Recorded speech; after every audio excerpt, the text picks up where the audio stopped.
Certain movies stick in our memory, speaking long after the credits roll. One of these for me is director Marielle Heller's 2019 film, A Beautiful Day in the Neighborhood, which shows the fictionalized encounter of an embittered investigative journalist named Lloyd Vogel, played by Matthew Rhys, and the unlikely children's TV star, Fred Rogers, played by Tom Hanks. This movie is not really about Mr. Rogers at all, but about how Rogers helps our main character Lloyd become a better father by learning how to become a better son. At the film's beginning, Lloyd Vogel appears to be successful, with the wife he loves, a newborn son, and an enviable career. But despite his success, we get the sense that no one wants to be interviewed by him. I've read your work. You don't really care for humanity, do you? We see that Lloyd holds a lot of anger, mostly reserved for his recently resurfaced father, Jerry, played by Chris Cooper. Jerry, we gradually learn, abandoned Lloyd as a child, leaving his young son to care for a mother dying from cancer. He left as soon as Mom got sick. Ironically, Lloyd's hatred of his father drives him obsessively into his work, recreating some of the same abandoning tendencies which characterize Jerry. I've gotta go. Unable to consider taking time off, Lloyd receives a surprising assignment to write a profile of Fred Rogers for a magazine about heroes. He was the only person on our list willing to be interviewed by you, Lloyd. When Lloyd arrives in Pittsburgh, nothing quite goes according to plan. His first glimpse of Mr. Rogers finds the television host taking precious filming time to speak with a sick child who came to visit. Rogers' assistant rushes to move things along, but when shooting finally begins, Rogers struggles aimlessly to set up a tent, only to turn to camera and conclude, "It must take two grown-ups to set up a tent." His team assumes Mr. Rogers will want to do another take, but the host thinks they got it. Children need to know that even when adults make plans, sometimes they don't turn out the way we'd hoped. Mr. Rogers doesn't act like the important person that he is, and this makes Lloyd suspicious.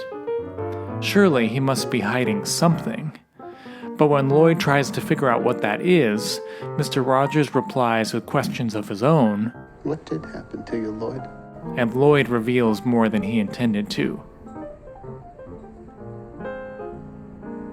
I got into a fight. Lloyd quickly regroups. I'm here to interview you, Mr. Rogers. Well, that is what we're doing, isn't it? Mr. Rogers refuses to be the sole occupant of the frame, just as he refuses the label of saint or hero. Any inquiry to finally pin down Mr. Rogers' identity, to define and categorize him, ends up raising questions about ourselves. Director Heller brilliantly puts us in Lloyd's shoes. Like Lloyd, we the viewer want to be in control, to be told what Mr. Rogers is. But the real magic of Mr. Rogers is in his refusal of our forms of control. By refusing our terms, interactions with Rogers feel more fraught with spontaneity and connection. Lloyd is flummoxed.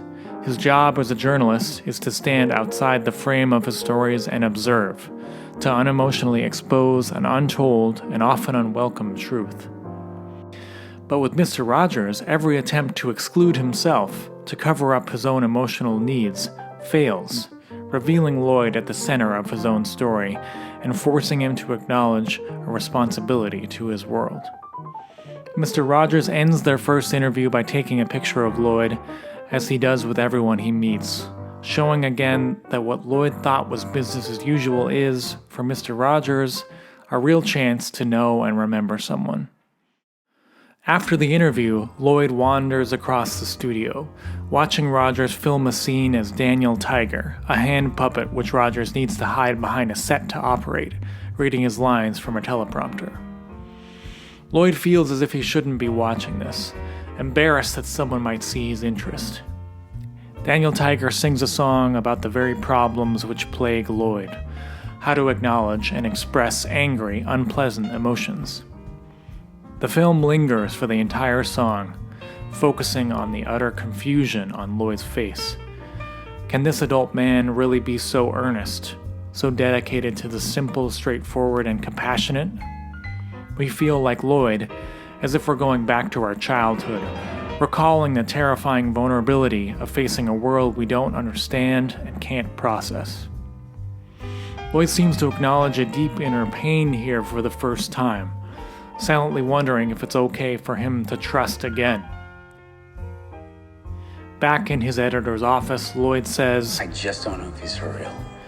Mr. Rogers in the film is for real, but not because he's a saint or a hero or secretly a sniper. Mr. Rogers, is it true you're a sharpshooter?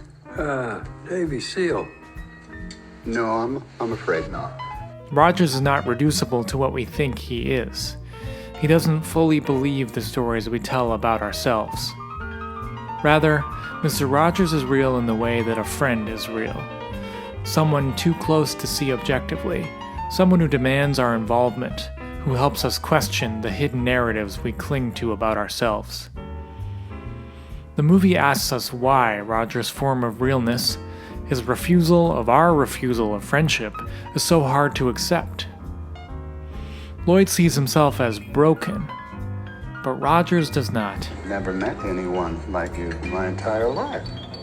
In declining to categorize others, to ultimately judge or define them, Rogers quietly becomes an agent of Lloyd's freedom, allowing him to see his own failures as a father, son, and husband, because these failures no longer threaten to finally characterize who he is.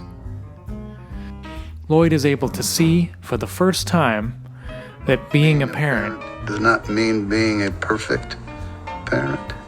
This process of self-acceptance for Lloyd is at times quite painful. He must finally acknowledge the danger of love, how we risk being hurt and hurting others. The realization that we're not perfect and that our parents aren't either removes the possibility of escaping relationship. But remarkably, by acknowledging our failures, they become less paralyzing. In fact, we start to feel more human. We experience humility not as an external imposition, a command to obey, but as an acceptance of friendship, a freedom from our self-isolation back into the warmth and humor of flawed human affection. Rogers is playful, surprising, and strange. He reminds us of the vulnerability of childhood, when we so obviously depended on others. Paradoxically, remembering how unsettling and scary it was to be a child helps us as parents. What do you think is the biggest mistakes parents make in raising their children? Not to remember their own childhood. Early in the film, Lloyd is downright disturbed by the presence of his son. The defenseless, non-judgmental gaze of Lloyd's son feels threatening, a mirror where Lloyd might glimpse his own father in himself, where he might see himself as capable of rejection and betrayal. It's terrifying to think of what we might pass down to our children, what we can't control or predict in the risk of parenthood. A Beautiful Day suggests that the way forward is to learn how to look in the mirror, to see how we sometimes betray our own desires, to recognize how we failed to give and accept love.